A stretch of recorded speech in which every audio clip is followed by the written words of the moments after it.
ভাইরে ভাই iPhone fail, এখন থেকে আপনার মুখের কথায় কল যাবে। আপনি যার নাম্বারে ফোন দিবেন জাস্ট তার নামটা বলবেন, অটোমেটিক তার ফোনে কল চলে যাবে।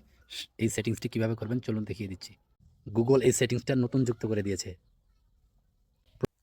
সেটিংয়ে যাবেন, গুগলে যাবেন, অল সার্ভিস ক্লিক করবেন, search assistant and voice, Google assistant, hey Google and voice match,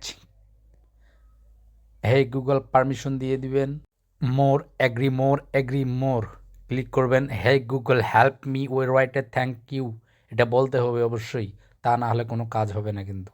গুগলের the explanation how rainbow is format, okay Google set timer for 5 minutes, next, permission continue দিয়ে দিবেন, অ্যাগ্রিতে ট্যাপ করবেন। কলিং ফর সাকিব, এই যে দেখুন call চলে যাচ্ছে মুখের কথায়।